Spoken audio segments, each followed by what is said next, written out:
আমি আছি নারায়ণগঞ্জ জেলা কারাগারের সামনে। আমি মূল ফটকে আছি এবং এই জেলা কারাগারের ভিতরে আমি প্রবেশ করছি।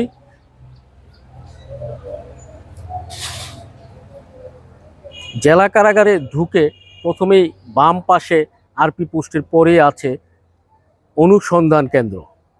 এই যে আপনারা দেখছেন যে অনুসন্ধান কেন্দ্র, এবং যে কোনো ধরনের সেবা পেতে বা জানতে আপনি প্রথমে এখানে আসতে হবে। এই অনুসন্ধান কেন্দ্র থেকে আপনি জানলেন, এরপরে সাধারণত অনেকে আসেন যারা কারাগার বাসিন্দা, কারা সাজাপ্রাপ্ত বা হাজতি যারা আছেন তাদের সাথে সাক্ষাৎ করতে।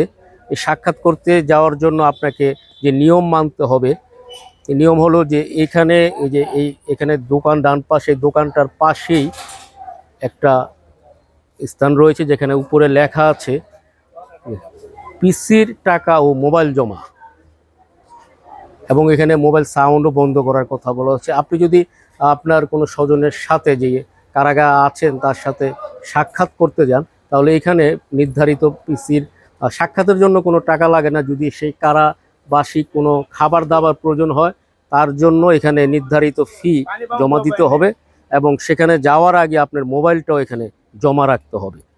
এর ঠিক পাশে দর্শনার্থী ছাউনি, এখানে আপনাকে অপেক্ষা করতে হবে, আপনার নির্ধারিত সময়ে সাক্ষাৎ করবেন। কারাগারের পরিবেশটাও কিন্তু খুব সুন্দর। আমরা যদি একটু বাম পাশে দেখাই, এখানে একটা বিরাট মাঠ এবং সবুজ ঘাসে ঢাকা বিরাট মাঠ, এবং দুটো ছোট গোল পোস্ট, যেটা ডিগ বলের গোল পোস্ট। এ পাশ দিয়ে আমরা হাঁটতে হাঁটতে গেলে এদিকে যদি আপনি দেখেন যে এখানে দুইটা গেট আছে, একটা আছে সাক্ষাৎ কক্ষ লেখা, আরেকটা হলো দ্বিতীয় তলা সাক্ষাৎ কক্ষ লেখা। এখানটা লেখা দ্বিতীয় তলা সাক্ষাৎ কক্ষ। সাক্ষাৎ কক্ষ এখান দিয়েও আপনি ভিতরে ঢুকে যারা বন্দী আছেন তাদের সাথে কথা বলতে পারবেন।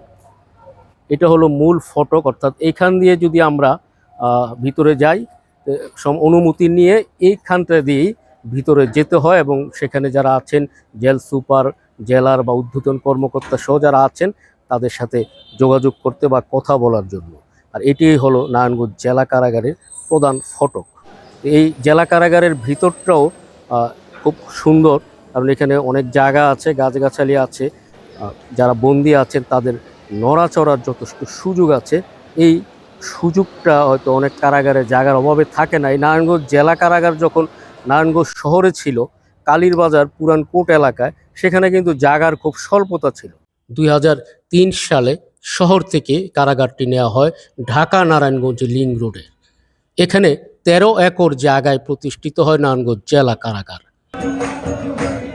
এই কারাগারে বন্দি ধারণ ক্ষমতা রয়েছে 570 জন, যার মধ্যে 540 জনই পুরুষ এবং 30 জন নারী। তবে আজকে ঈদের দিনে এখানকার বন্দি যে চিত্র, সেটা জানা গেছে যে এখানে তালামুক্ত বন্দি রয়েছে 1127 জন, বিচারাধীন বন্দি রয়েছে 888 জন, সাজাপ্রাপ্ত বন্দির সংখ্যা 239 জন, আর মহিলা বন্দি রয়েছে 52 জন। তার বাবার জন্য অনেক খারাপ লাগে। উনি আজকে 1 মাস 15 দিন ধরে এখানে আলহামদুলিল্লাহ খুব ভালো আছেন বাসার থেকে। এখানে মনে করেন যারা এগুলি করছে, এগুলি করা ঠিক না। অবশ্য একজনকে দেখে জানি অন্যরাও মনে করেন অন্যরকম হতে পারে, যেন ভালো হয়ে চলে। আর ঈদের দিন হিসাবে বললো যে হ্যাঁ ঈদের দিন ভালো খাবার দেয়। আজকে আমরা খাবার দাবার আনি নাই, আজকে ওখান থেকে খাবার দাবার দিছে, মাশাআল্লাহ ভালো খাবার দিছে। ছেলের সাথে সাক্ষাৎ এখানে খাবার দাবার খুব ভালো হয়েছে, গরুর মাংস, পোলাও, দই, মিষ্টি দেওয়া হয়েছে, আমার কষ্ট একটু দূর হয়েছে। বন্দি জীবন কে চায়? তারপরেও নানা কারণে বন্দি হতে হয়, কারাগারে যেতে হয়।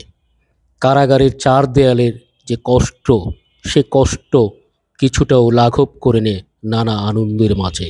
কারা কর্তৃপক্ষ ঈদ উপলক্ষে নানা আয়োজন করে, তার মধ্যে নাচ গান একটি। দেখুন, বন্দিরাই গাইছেন, তারা নাচছেন, আনন্দ উৎসবে মেতে উঠেছেন।